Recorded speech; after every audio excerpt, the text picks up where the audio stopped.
गाड़ी में सोना अच्छी बात नहीं है।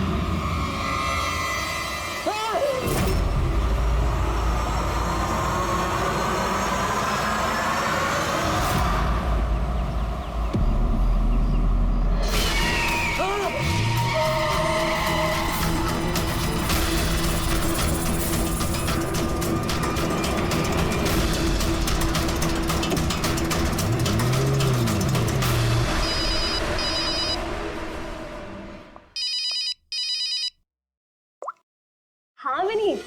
लीला help me, Leela please help me. Leela क्या हो गया विनीत, तुम इतनी टेंशन में क्यों लग रहे हो? लीला ये लोग मुझे मार डालेंगे। लीला कौन मार डालेगा विनीत, तुम किसकी बातें कर रहे हो? लीला आई थिंक मैं लाइफ में कभी तुमसे नहीं मिल पाऊंगा। लीला विनीत बकवास बंद करो। कहाँ पे हो तुम, मुझे अपनी एग्जैक्ट लोकेशन बताओ। मैं सेविस्टन रोड पे हूँ, पुराने पोस्ट ऑफिस के पास। विनीत एक काम करो, तुम वहीं पे रुको, मैं टैक्सी लेके अभी वहीं पे तुम्हें लेने आती हूँ। हेलो लीला। हेलो विनीत, तुम ठीक हो? फोन को भी हेलो लीला। ये फोन को भी अभी कटना था।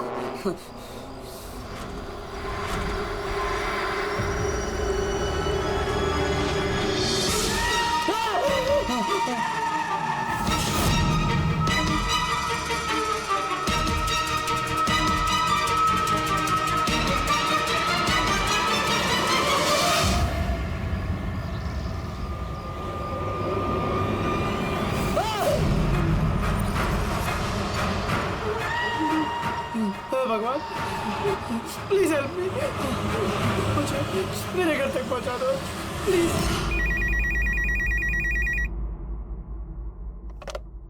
Hello CID bureau. Hello ma'am, ma'am please मेरी मदद कीजिए। मैम मेरे पति इस वक्त बहुत बड़ी मुसीबत में है। क्या सब क्या हुआ आपके पति को? मैम उनकी जान खतरे में है, कोई उन्हें मारना चाहता है। मैम प्लीज उन्हें बचा लीजिए प्लीज। क्या वो इस वक्त आपके साथ है?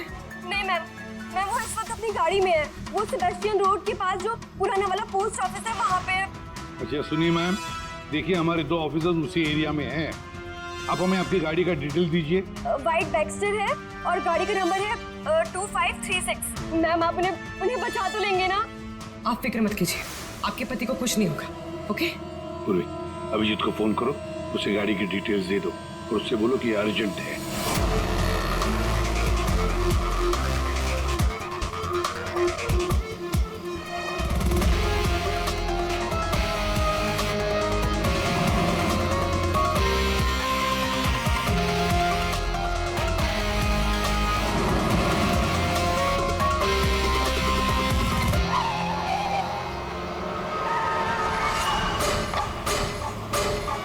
या यही नंबर है।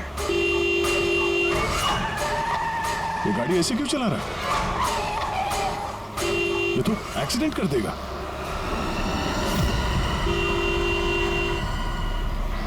मुझे माफ कर दो, मुझे माफ कर दो, मैं मरना नहीं चाहता, मुझे माफ कर दो। किससे बातें कर रहा है? गाड़ी में तो कोई नहीं है। अरे विनीत किससे बात कर रहा है? गाड़ी में कोई नहीं है। अंदर हो तुम लोग, तुम्हें दिखाई नहीं दे रहा? इतने सारे लोग मुझे बुला रहे हैं। कर क्या रहा है ये? मुझे माफ कर दो, मैं मरना नहीं चाहता। पागल हो गया लगता है। विनीत विनीत विनीत, तुम्हारी जान को खतरा हो सकता है, रुक जाओ।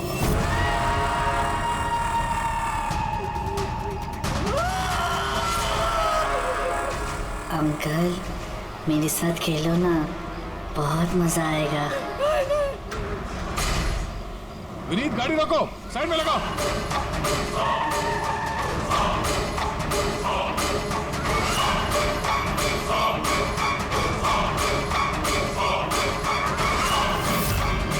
रुक जाओ विनीत विनीत।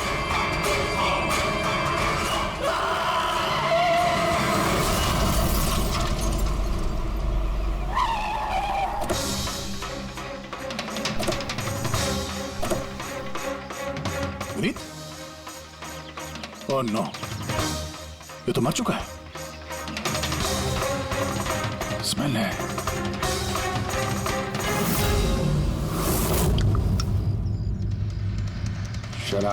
शराब पी के गाड़ी चला रहा था, लेकिन ये गाड़ी में बात कैसे कर रहा था? शराब के नशे में बड़बड़ा रहा होगा। शराब पी के तो यही होता है, एक्सीडेंट। आपने तो मुझसे वादा किया था ना कि विनीत को कुछ नहीं होगा। तुम्हें क्या हो गया? देखिए मैडम, अगर उनकी जान को किसी और से खतरा होता तो हम उन्हें जरूर बचा लेते, लेकिन वो तो खुद ही शराब पी के गाड़ी चला रहे थे। आप तो जानती हैं कितना खतरनाक है। नहीं, उनकी जान खुद उनकी वजह से नहीं गई है, बल्कि उन लोगों की वजह से गई है जो इतने दिनों से उन्हें परेशान कर रहे थे। कौन लोग? सुबह शाम सोते जागते हर वक्त वो उन्हें सताते रहते थे। वो इतना ज्यादा परेशान हो गए थे कि उन्होंने अपने बिजनेस पे भी पूरी तरह से ध्यान देना बंद कर दिया था। किन लोगों की बात कर रही हैं आप? जरा साफ साफ बताइए।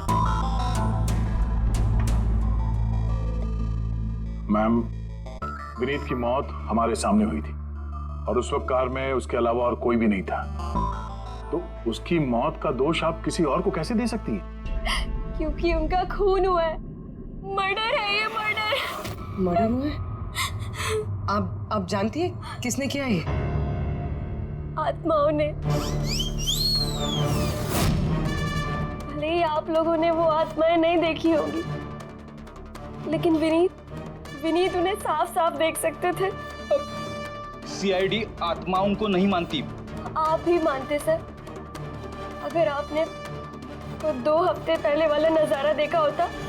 लीला उठो, उठो लीला, लीला उठो। विनीत, विनीत,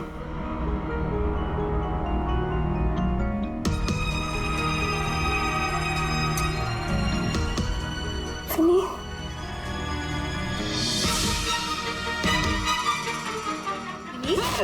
लीला, क्या विनीत? वहाँ देखो, कबर्ड के ऊपर। क्या है वहाँ विनीत? लीला, कबर्ड के ऊपर मुझे घूर रहा है। लीला, मुझे सोने नहीं दे रहा। विनीत, वहाँ पे कुछ नहीं है, कुछ नहीं है वहाँ पे। तुमने ना जरूर कोई बुरा सपना देखा है। चलो आगे सो जाओ। मैंने कोई सपना नहीं देखा और वो देखो अभी भी घूर रहा है और तुमको दिख क्यों नहीं रहा यार? विनीत, वहाँ पे कुछ नहीं है। तबीयत ठीक नहीं है विनीत, तुम आगे सो जाओ। चलो। कुछ नहीं है विनीत, मैंने ना बुरा सपना देखा, इसलिए ये सब हो रहा है। सॉरी सॉरी, मुझे माफ कर दो प्लीज। एक मिनट, ये विनीत किस चीज के लिए माफी मांग रहा था? ये तो मुझे भी नहीं पता सर। विनीत काम क्या करता था? सर, उनकी कंपनी हॉस्पिटल्स में मेडिकल इक्विपमेंट सप्लाई करती थी। आप श्योर हैं कि वो विनीत का खून आत्मा नहीं किया?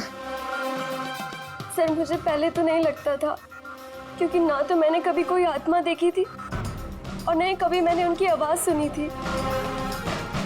लेकिन बाद में मुझे विनीत की बातों पे यकीन होने लगा कि वो सच कहता था।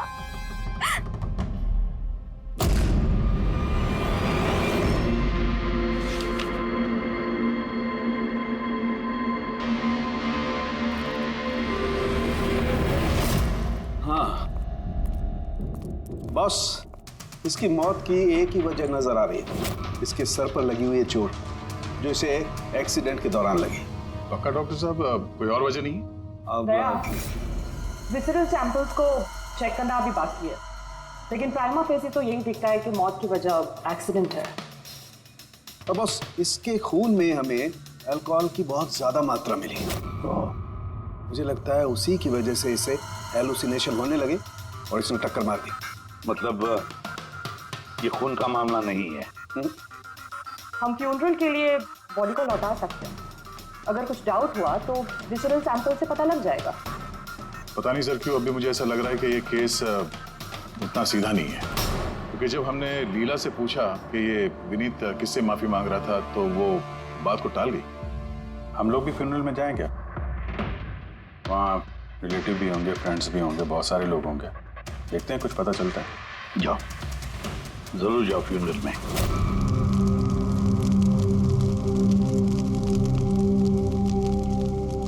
अच्छा हुआ मर गया, ऐसे गलत लोगों के साथ ऐसा ही होना चाहिए। तुमने बिल्कुल ठीक कहा, इसकी मौत इससे बदतर होनी चाहिए थी। बस अब उस दिन का इंतजार है जब उन दोनों की भी चिता जलते हो देखूंगा। उस दिन तुम सबको बहुत बड़ी पार्टी दूंगा मैं। क्या प्रॉब्लम क्या तुम्हारी? हाँ, यहाँ पर एक आदमी की चिता जल रही है, शौक मनाने के बजाय जश्न मनाने की बात करो तुम लोग। क्यों ना मनाऊं जश्न? अरे असली जश्न तो उस दिन मनेगा जिस दिन ये दोनों भी अग्नि की भेंट चढ़ेंगे। वो दोनों अग्नि की भेंट चढ़े या ना चढ़े, तुम सीआईडी के हत्थे जरूर चढ़ोगे। सर अगर आप लोग सीआईडी से हैं तो आपको मुजरिमों का साथ देने के बजाय हम लोगों को इंसाफ दिलाना चाहिए सर।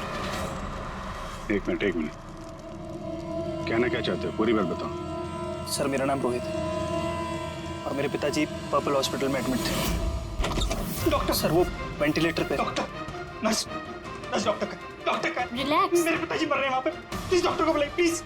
क्या हुआ? क्यों शोर मचा रहे हो? शोर न मचाऊं तो क्या करूं? मेरे पिताजी मर रहे हैं वहाँ पर और आपके साथ यहाँ बैठकर मक्खियाँ मार रहे हैं। आप शांत हो जाइए प्लीज, आप जाइए पेशेंट के पास, हम आते हैं। मैम प्लीज जल्दी कीजिए प्लीज। हाँ गजब हो गया, सारे के सारे वेंटिलेटर्स एक एक करके बंद हो रहे हैं। यस मैम, हमारे 2 इंटर्न्स मैनुअली ऑक्सीजन दे रहे हैं कुछ पेशेंट्स को। मैम हर पेशेंट के साथ ऐसा नहीं हो सकता, अगर वेंटिलेटर्स ठीक नहीं हुए तो पेशेंट मर जाएंगे। धीरे बोलो। अरे ये हॉस्पिटल के रेपुटेशन का सवाल है, अगर मरीजों के घर वालों को पता चल गया है ना फिर बवाल हो जाएगा। आप प्लीज 2 मिनट का वक्त दीजिए, हम सोल्यूशन।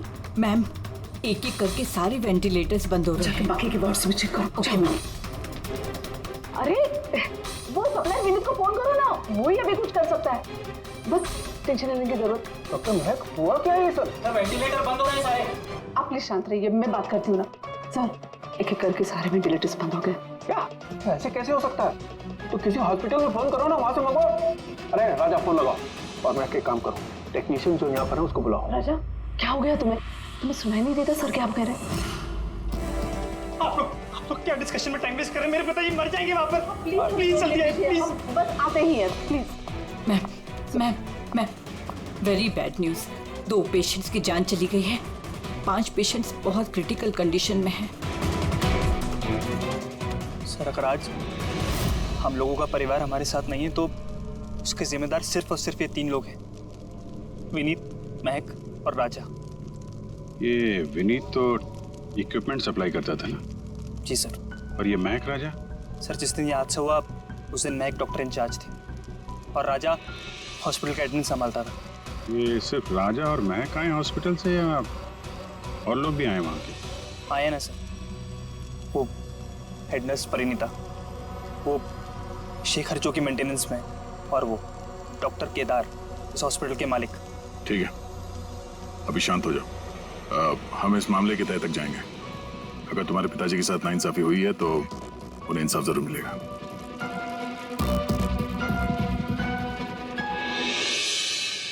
समझ में आया कि ये विनीत माफी क्यों मांग रहा था। मुझे माफ कर दो, मैं मरना नहीं चाहता, मुझे माफ कर दो। और ये भी समझ में आ रहा है कि विनीत की मौत से इतने लोग खुश क्यों हैं। यानी विनीत की मौत का जिम्मेदार कोई भी हो सकता है। अब विनीत के बाद खूनी का अगला निशाना ये महक और राजा हो सकते हैं।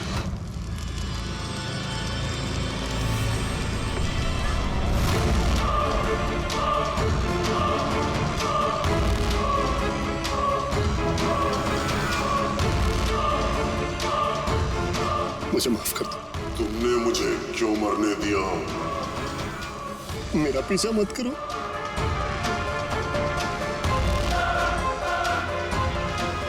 ये बात किससे कर रहा है? मेरा पीछा मत करो। उन्हीं काल्पनिक लोगों से जिससे विनीत बात कर रहा था। शायद ही तुम मुझे बचा सकती थी। क्यों मरने दिया मुझे? तुम भी मरने के लिए तैयार हो जाओ। और ये महक भी सहमी से लग रही है। छोड़ो, छोड़ो मुझे, छोड़ो मुझे, आग में मत खींचो। मेरी कोई गलती नहीं है। छोड़ो, छोड़ो, छोड़ो, छोड़ो मुझे, छोड़ो, छोड़ो, मत खींचो मुझे आग में। छोड़ो, क्या कर रहे हो? इधर आओ। क्या कर रहे हो यार? हैं? मैं बस परेशान हूँ, इसमें आप लोग क्या कर सकते हैं? मुझे खुद ही निपटना होगा अपनी परेशानी से। आप इधर आओ, थोड़ा दूर हट जाओ इधर से। तो बहुत सारे लोग हैं जो विनीत की मौत की खबर सुनकर खुश हो गए हैं? हाँ सर, और अब वो महक और राजा की मौत की खबर सुनना चाहते हैं। राजा और महक, इनका बर्ताव भी कुछ नॉर्मल नहीं लग रहा था सर। काफी डरे डरे से लग रहे थे, विनीत की तरह। सर, विसरल सैंपल्स की रिपोर्ट आ गई है। ग्रेट। कोई गड़बड़ है? हाँ, एक आम इंसान का खून जितना लाल होता है, विनीत का खून उससे बहुत ज्यादा लाल था। अब समझ में आया कि विनीत को आत्माएं क्यों नजर आ रही थी। क्यों सर? पूर्वी, जब इंसान का खून जरूरत से ज्यादा लाल हो तो इसका मतलब ये होता है कि वो इंसान बहुत ज्यादा लंबे समय तक कार्बन कंपाउंड के संपर्क में रहा, और इस कार्बन कंपाउंड की वजह से ही उसे हेलुसिनेशन आते हैं, जबरदस्त किस्म के। तो मतलब किसी ने जानबूझकर विनीत को इस कार्बन कंपाउंड के संपर्क में लाया, जिसकी वजह से विनीत की दिमागी हालत खराब हो गई, जो उसकी मौत का कारण भी बन गई। सर, खूनी को ये कार्बन कंपाउंड मिला कहां से होगा?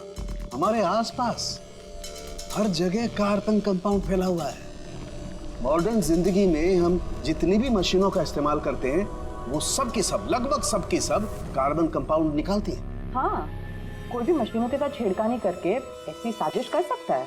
तो कार में बैठने के ठीक पहले विनीत ऐसे किसी केमिकल के संपर्क में आया होगा, इसकी वजह से उसे ये हेलुसिनेशन वगैरह हो रहे थे। बिल्कुल बॉस, गाड़ी के एग्जॉस्ट सिस्टम को चेक करना चाहिए, गड़बड़ वहीं हुई है।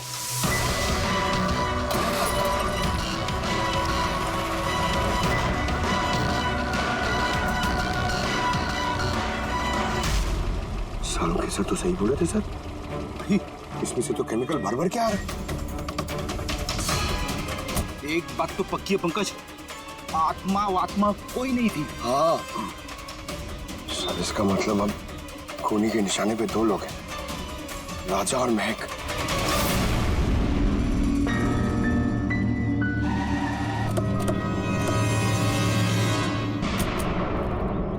फ्यूनरल में राजा का बर्ताव ठीक नहीं था, अभी भी उसकी मानसिक स्थिति ठीक नहीं है।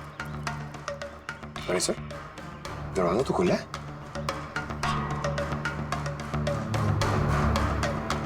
ये खूनी राजा तक पहुंच तो नहीं गया? ये क्या माहौल है? कैंडल्स,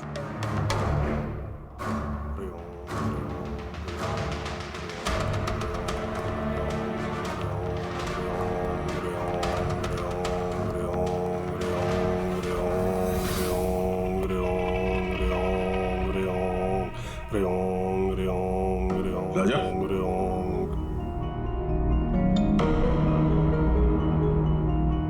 आप ठीक हो? कौन है आप लोग? सीआईडी। विनीत के अंतिम संस्कार में मिले थे हम लोग, दिमाग में कूदने वाले थे, हमने तुम्हें रोका था, भूल गए?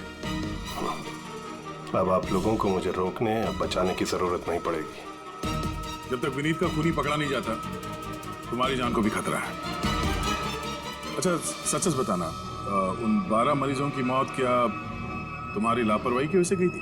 खबरदार जो मुझ पर ऐसा गंदा और झूठा इल्जाम लगाया था। मैं निर्दोष हूं और कोई नहीं मरा मेरी वजह से। शांत शांत। राजा बड़ी मुश्किल से शांत हुआ है, गुस्सा मत दिलाइए। आपकी तारीफ? श्लोक नाम है मेरा। मैं राजा की इस बुरे वक्त से बाहर निकलने में मदद कर रहा हूँ। ओह, तो आप साइकियाट्रिस्ट हैं? साइकियाट्रिस्ट नहीं, साइकिक, मीडियम। इस दुनिया और दूसरी दुनिया के बीच एक पुल समझ लो। दूसरी दुनिया? दूसरी कौन सी दुनिया? वही आत्माओं वाली दुनिया। वैसे हम भी एक पुल है, मुजरिमों की दुनिया से लेके जेल के अंदर सलाखों के पीछे तक पहुंचाने का पुल। पर सर, आप मुझे सलाखों के पीछे क्यों डालना चाह रहे हैं? मैं तो राजा की आत्माओं से बचाने में मदद कर रहा हूँ। राजा को आत्माओं से नहीं, केमिकल पॉइजनिंग से बचाने की जरूरत है। और बंद करो अपना ये ढोंग, समझे? सर, वो कहाँ इशारा करें? उस बूढ़े आदमी की तरफ जो एसी के पास खड़ा हुआ है। किसकी बात कर रहे हैं? मुझे तो कोई भी नहीं दिख रहा। मुझे भी नहीं दिख रहा। मानो या ना मानो, इस कमरे के अंदर कोई शक्तिशाली आत्मा है जो राजा को नुकसान पहुंचाना चाहती है। अभी पता चल जाएगा।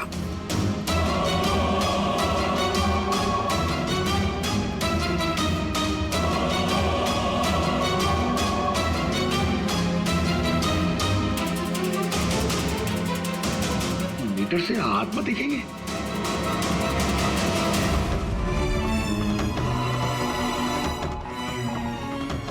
देखा, वो आत्मा एसी के पास ही है।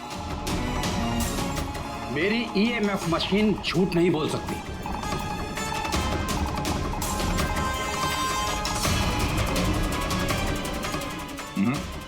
पर हमारा भी ये मीटर गलत नहीं हो सकता, समझे? डैडी, लगता है राजा को कार्बन कंपाउंड का असर उसकी गाड़ी से ही हुआ है। एक काम करो, ये मीटर ले जाओ, उसकी कार चेक करो। रेडी? पंकज, बताओ महक, विनीत के फ्यूनरल पे क्या देखा तुम? मैंने किसी को नहीं देखा, कुछ भी नहीं देखा। झूठ मत बोलो। अगर कुछ नहीं देखा तो वहां से डर के भागे क्यों? मैं झूठ नहीं बोल रही हूँ, मैंने सच में किसी को नहीं देखा। अच्छा, अस्पताल में जो 12 मौतें हुई थी, क्या वो तुम्हारी लापरवाही की वजह से हुई थी? मेरी लापरवाही की वजह से? देखिए, मुझसे जो कुछ बन पड़ता है मैंने सब कुछ किया। मैंने डॉक्टर केदार से भी बात की, लेकिन उन्होंने कुछ एक्शन लिया ही नहीं, तो मैं और क्या करती। अच्छा, तो फिर इसमें डॉक्टर केदार की गलती है? उनसे भी ज्यादा गलती है उस राजा की।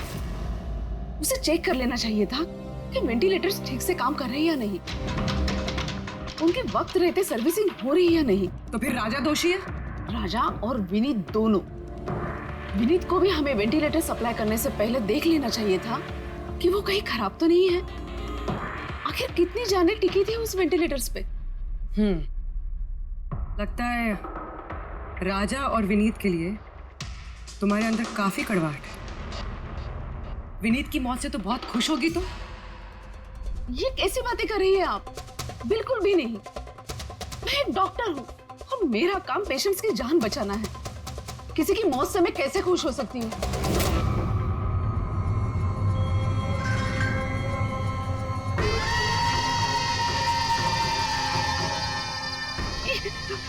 वो आ गया, वो आ गया,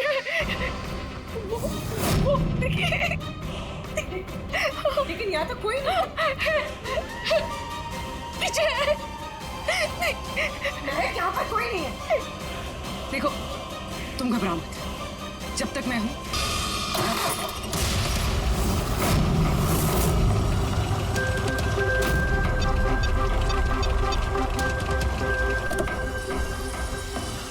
कार के एसी में तो कार्बन कंपाउंड नहीं है। घर के अंदर देखते, चलो।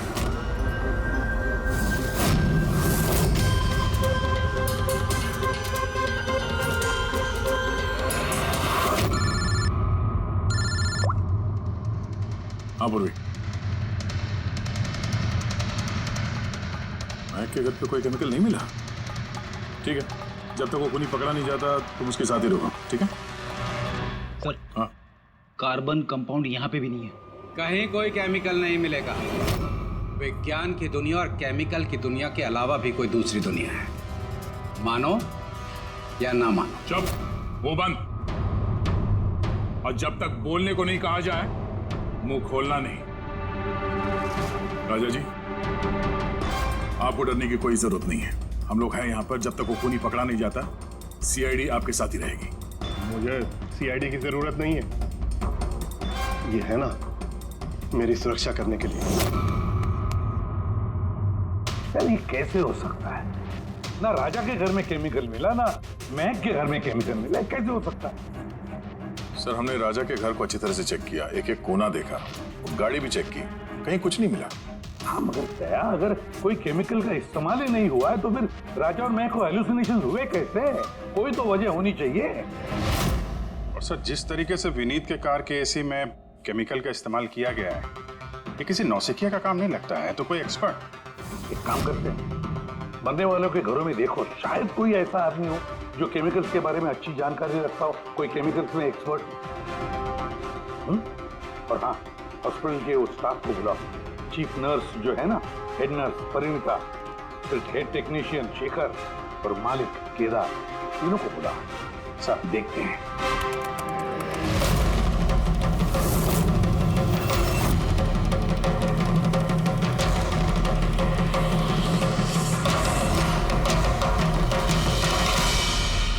तुम्हारा नाम शेखर है? Yes sir. हॉस्पिटल के हेड मैकेनिक, मेन टेक्नीशियन, मतलब हॉस्पिटल में जब भी किसी मशीनरी में प्रॉब्लम्स आ जाते तो पहले तुम्हें पता चलता है। जी हाँ सर। तो हॉस्पिटल के वेंटिलेटर्स खराब हो गए थे, ये तुम्हें पता नहीं था? सर पहले से पता था। तो फिर किया कुछ नहीं क्यों? पता क्यों नहीं किसे? हाँ सर इसमें मेरी कोई गलती नहीं है। तो फिर किसकी गलती? सर मैंने महक को पहले से ही बता दिया था वेंटिलेटर्स के बारे में कि वेंटिलेटर्स में प्रॉब्लम हो रही है और वो कभी भी खराब हो सकते हैं। तो ये वेंटिलेटर्स बंद होने से पहले तुमने बताया था? यस सर, 1 वीक पहले। मैम मैंने आपको एक नोटिस भेजा था, वार्ड टीम के वेंटिलेटर्स ठीक तरह से काम नहीं कर रहे हैं। ओह, मैंने वो तुम्हारा लेटर पढ़ लिया था शुक्र। तुम टेंशन मत लेना, मैं कुछ करती हूँ। बट मैम मामला थोड़ा अर्जेंट है। हाँ हाँ मुझे पता है। डॉक्टर महक। यस मैम, आपको अकाउंट्स डिपार्टमेंट में इमीडिएटली बुलाया है। हाँ ओके चलो। Okay ma'am. तुरंत परिचय करने कुछ ना कुछ करूँगी पक्का। बट सर उन्होंने मेरी बात को सीरियसली लिया ही नहीं। हाँ, महक ने वेंटिलेटर्स खराब होने पर पेशेंट्स को बहुत बचाने की कोशिश की, मगर राजा सर इतने घबरा गए कि कुछ कर ही नहीं पाए। शेखर जी, तुम कितना सच बोल रहे हो, कितना झूठ, ये तो हम पता लगा ही लेंगे। सर महक की कोई गलती नहीं है, उसने मुझे वेंटिलेटर्स खराब होने के बारे में पहले ही बता दिया था। लेकिन आपने क्या किया? सर मैंने हॉस्पिटल के एडमिन हेड को बता दिया था, राजा को, क्योंकि हॉस्पिटल के जितने भी ये मशीनरी है उनकी देखरेख की जिम्मेदारी एडमिन हेड की होती है सर। तो आपने एडमिनिस्ट्रेटिव हेड राजा को बता दिया और आपकी जिम्मेदारी खत्म हो गई। अब मालिक है ना इस हॉस्पिटल के, तो जिम्मेदारी खत्म कैसे होती है आपकी? सर मैंने अपनी जिम्मेदारी निभाई, तभी तो मैं खुद गया राजा के केबिन में। राजा। जी सर। ये सब क्या कर रहे हो? अरे ये सब जरूरी नहीं है, इतने सारे मरीजों की सांसें वेंटिलेटर के भरोसे चल रही हैं, तुम यहाँ बैठे हो, ये कुछ करो ना। जी सर, मैं अभी सप्लायर से बात करके वेंटिलेटर बदलवा देता हूँ। प्लीज प्लीज जल्दी करो। जी सर मुझे समझ में नहीं आ रहा कि उन्होंने वेंटिलेटर्स बदलवाए क्यों नहीं। मैं हैरान हूँ सर, कोई भी केदार जी पे उंगली उठा नहीं रहा। हर कोई राजा, विनीत और महक के पीछे पड़ा हुआ है। वही तो, हॉस्पिटल के मालिक है ना केदार जी, तो पूरी की पूरी जिम्मेदारी भी केदार जी तुम्हारी है। इन सब अब मैं खुद जाके तो रिपेयर नहीं कर सकता ना वेंटिलेटर्स। सर मेरा काम है कि कंसर्न डिपार्टमेंट को इन्फॉर्म करना, और सर वो मैंने कर दिया। बल्कि मैंने विनीत से खुद बात करी, मैंने उससे कहा कि अगर ये रिपेयर हो सकते हैं तो रिपेयर करे, वरना इनको चेंज कर दे, और उसने कोई एक्शन ही नहीं लिया। उसने कोई एक्शन नहीं लिया, उसने कोई एक्शन नहीं लिया। आपने क्या एक्शन लिया? और नाम भी ले रहे हो तो विनीत का जो मर चुका है, या राजा का जो जवाब देने की हालत में नहीं। सर जो सच था वो मैंने आपको बता दिया, अब मानना ना मानना सर आपके हाथ में है। परिणीता। जी सर। हॉस्पिटल की हेड नर्स, तो तुम हॉस्पिटल के बारे में सब कुछ जानती होंगी। जी सर।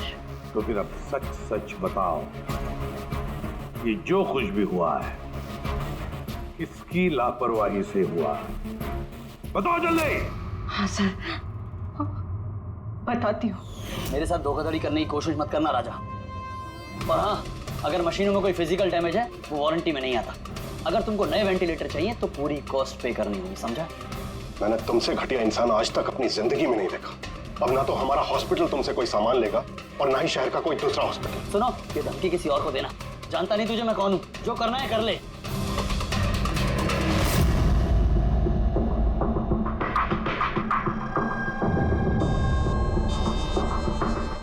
ये जो कुछ भी हुआ है इस राजा और विनीत के झगड़े की वजह से हुआ है।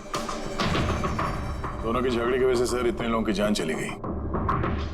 राजा को नए वेंटिलेटर का इंतजाम तुरंत करना चाहिए था। सर इन मरीजों के परिवार वालों में से 3 लोग ऐसे हैं जिन्होंने केमिकल इंजीनियरिंग की है। अच्छा, 3 लोग? तो फिर उनकी कुंडली निकालो, देखते हैं।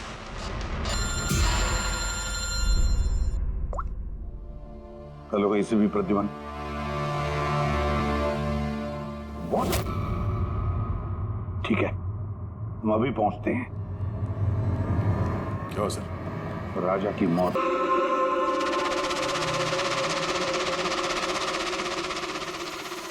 दया, मौत तो उसकी सर पे चोट लगने की वजह से हुई। लगता है छत से कूद गया ये।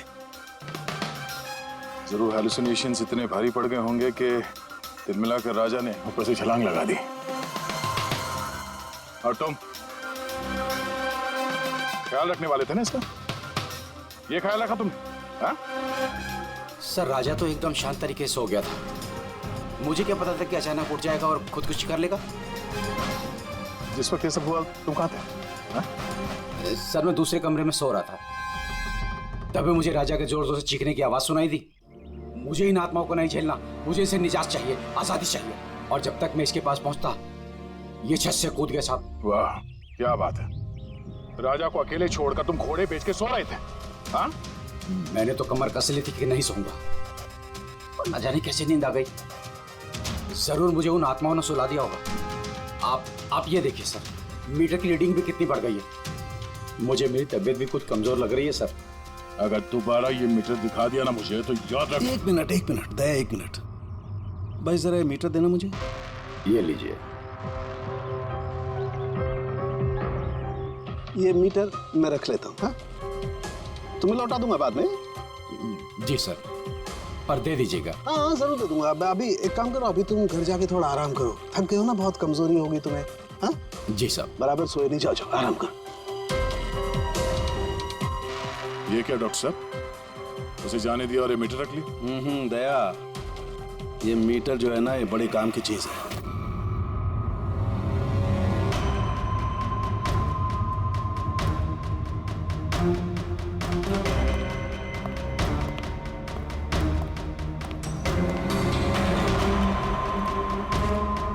इस रूम में चेक करता हूं। हाँ सर। नहीं, ऊपर चलते हैं।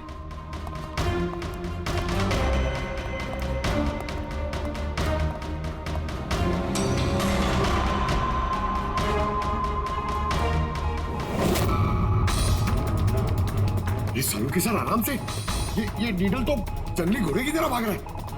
माय गॉड, हम यहाँ पर ऐसे नहीं खड़े रह सकते दया। हमें प्रोटेक्टिव गियर्स पहनने पड़ेंगे। Protective gears? वो किस लिए सर? अरे अपनी सुरक्षा के लिए।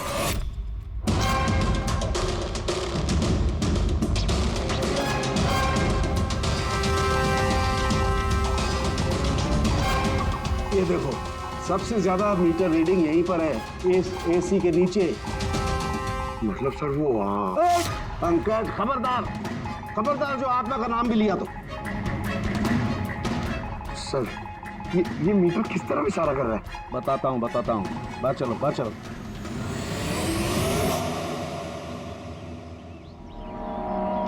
देखा दया, ये है EMF, इलेक्ट्रोमैग्नेटिक फील्ड डिटेक्ट करता है ये। इलेक्ट्रोमैग्नेटिक फील्ड्स, ये तो आजकल सभी इलेक्ट्रॉनिक अप्लायंसेस में होता है सर, टीवी, फ्रिज, एसी में। बिल्कुल दया, लेकिन उन अप्लायंसेस का EMF हिडन होता है, छिपा हुआ होता है, ताकि लोगों पर बुरा असर ना हो। कैसा बुरा असर? इसकी वजह से लोगों को नौशिया हो सकता है, जी घबरा सकता है, बेचैनी हो सकती है, और अगर ज्यादा देर तक संपर्क में रहे तो हेलुसिनेशन होना भी कोई बड़ी बात नहीं है। ओह, मतलब राजा को ये हेलुसिनेशन किसी केमिकल की वजह से नहीं हुआ है, अपने घर के इलेक्ट्रॉनिक अप्लायंसेस की वजह से हुआ है, क्योंकि उसका वो EMF ढका हुआ नहीं था। बिल्कुल। इसका मतलब है सर, किसी ने ये जानबूझ के छेड़छाड़ की है इसमें? हो सकता है दया। वैसे ही राजा को अंदर से पछतावा महसूस हो रहा था, दुखी था बेचारा कि वो मरीजों को बचा नहीं पाया, इसीलिए हेलुसिनेशन उसे पछतावा के रूप में दिखाई देने लगे। शायद इसी पछतावे की वजह से इस विनीत की भी मौत हो गई। बिल्कुल। और वो अशोक, उससे भी कमजोरी इसीलिए महसूस हो रही थी क्योंकि वो भी काफी देर तक इस EMF के संपर्क में था। यहाँ पे वो कार्बन कंपाउंड नहीं मिला घर में। मिलेंगे कैसे दे, क्योंकि यहाँ तो EMF का इस्तेमाल हो रहा था, और सबसे ज्यादा रीडिंग मुझे बेडरूम के AC में मिली। इसका मतलब बेडरूम के AC में छेड़छाड़ हुई। फिर तो उस महक के घर में भी EMF। ओह नो, हमें तुरंत पुरी को इन्फॉर्म करना होगा।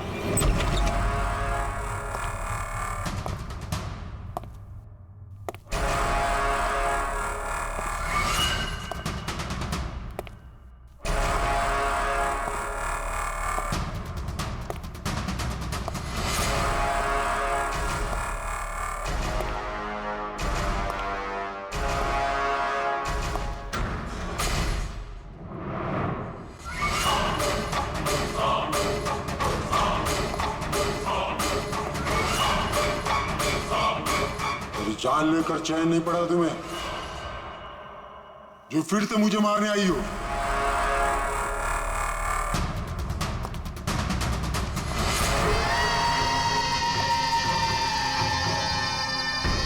तुम? मैंने तुम्हें सेल्फ डिफेंस में मारा था, और वैसे भी तुम एक मुजरिम हो। क्या मुजरिम के घर परिवार नहीं होते? तुम्हारी वजह से मेरी बेटी अनाथ हो गई, और ये खून देख रही हो, सब तुम्हारी वजह से। आज मैं तुम्हें नहीं छोड़ूंगा। देखो मेरे पास मत आना, मैं मार दूंगी। आज मैं तुम्हें नहीं छोड़ूंगा। मेरे पास मत आना, मैं कहती हूँ मार दूंगी। मैं कहती हूँ मेरे पास मत आना, मार दूंगी। क्या कर रही हो तुम? छोड़ो से। सब वो आदमी। क्या? सर यहाँ पे। सर रोकिए इसे, ये मुझे मारना चाहती है। पहले यहाँ से बाहर निकली, जल्दी आउट ऑफ हियर प्लीज, जल्दी फास्ट। ये है वो 3 लोग जिनका संबंध केमिकल इंजीनियरिंग से है। सुहास, दीपक और किशोर। खूनी इनमें से कोई भी हो सकता है। नहीं अभिजीत, कार के एसी में केमिकल फिक्स करना अलग बात है, और इलेक्ट्रोमैग्नेटिक फील्ड को इतनी होशियारी के साथ इस्तेमाल करना अलग बात है। मुझे लगता है कोई ऐसा आदमी है जिसे साइंस की, मेडिकल साइंस की बहुत अच्छी जानकारी है, या तो कोई डॉक्टर या कोई साइंटिस्ट। जिसने भी किया उसने पूरा बंदोबस्त किया था इस इलेक्ट्रोमैग्नेटिक फील्ड का, कि ये महक और राजा दोनों कायम के लिए उस ईएमएफ के असर में रहे हैं। हो सकता है जब ये दोनों हॉस्पिटल में अपना काम कर रहे थे तब भी ये ईएमएफ वहां पर प्रेजेंट था। तो फिर सर शायद हॉस्पिटल के किसी मशीन के साथ भी छेड़छाड़ की गई होगी। बिल्कुल दया, बिल्कुल। और ये करने वाला वही है, हॉस्पिटल का अंदर वाला। तो ये वो जगह है जहाँ पे महक और राजा बैठा करते थे। जी हाँ। और कौन कौन आ जा सकता था इस कमरे में? सर सिर्फ स्टाफ वालों को अंदर जाने की परमिशन थी, वो भी अगर कोई काम हो तो। मतलब बाहर का कोई आदमी यहाँ नहीं आ सकता? नहीं सर, यहाँ तक कि मरीजों को भी अंदर जाने की इजाजत नहीं थी। इसका मतलब तो ये हुआ कि स्टाफ का कोई है, मतलब आप में से कोई एक खूनी है। ये आप कैसे कह सकते? ये हम नहीं कह रहे हैं, ये ईएमएफ मशीन कह रही है जिसने हमें सब कुछ बता दिया है। और इस ईएमएफ मशीन के हिसाब से इस एसी के साथ छेड़छाड़ की गई थी। इसका मतलब है राजा और महक को मारने की कोशिश की गई थी, मगर बेचारा राजा मारा गया। एसी के साथ छेड़छाड़? क्या कह रहे हैं आप लोग? हमें तो कुछ समझ में नहीं आ रहा। ये बात इस कमरे में मौजूद वही इंसान समझ सकता है जो खुद खूनी है। और वो आज यहाँ एक प्रोटेक्टिव गियर पहन के आया है ताकि इलेक्ट्रोमैग्नेटिक फ्रीक्वेंसी से उसे कोई नुकसान ना हो। क्यों? कौन है वो?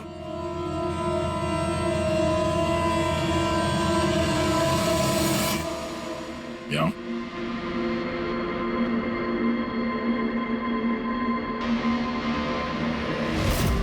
फैशन सेंस तो बहुत अच्छा है तुम्हारा शेखर। कपड़े के अंदर ये सुरक्षा कवच। तुम्हारे सारे पत्ते खुल चुके हैं शेखर।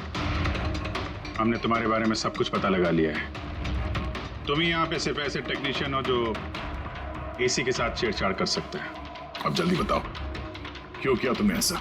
हाँ, मैंने किया ये सब। और क्या गलत किया अगर मैंने महक, विनीत और राजा पे इल्जाम लगाया तो? इन लोगों की वजह से 12 मरीजों की मौत हुई जो मुझसे देखा नहीं गया। और मैंने सोचा कि इन लोगों को भी वैसी ही मौत मिलनी चाहिए जैसे उन 12 मरीजों को मिली। इसलिए मैंने ईएमएफ और कार्बन कंपाउंड के जहर का इस्तेमाल किया ताकि इन लोगों को ऐसी मौत दे सकूं। मौत नहीं, एक भयानक मौत। और ये मेरा इंसाफ था। इंसाफ करने का हक सिर्फ कानून को है, किसी और को नहीं, समझे? तुम जानते थे उस केमिकल के इस्तेमाल से उन लोगों को हैलुसिनेशन होगा।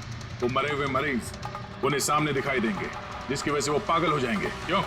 और मैं अपने मकसद में कामयाब भी हुआ। जैसी मैं मौत चाहता था वैसी ही मौत विनीत और राजा को मिली। मगर अफसोस, महक को आपने एंड मोमेंट पे बचा। कामयाब तो तुम तब होते जब बिना कोई जुर्म किए उन्हें उनके अंजाम तक पहुंचाते। क्या फर्क रह गया तुम में और उन दोनों में? अब तुम भी एक हत्यारे हो। तुम्हें क्या सजा मिलेगी इसका फैसला तो अब अदालत ही करेगी।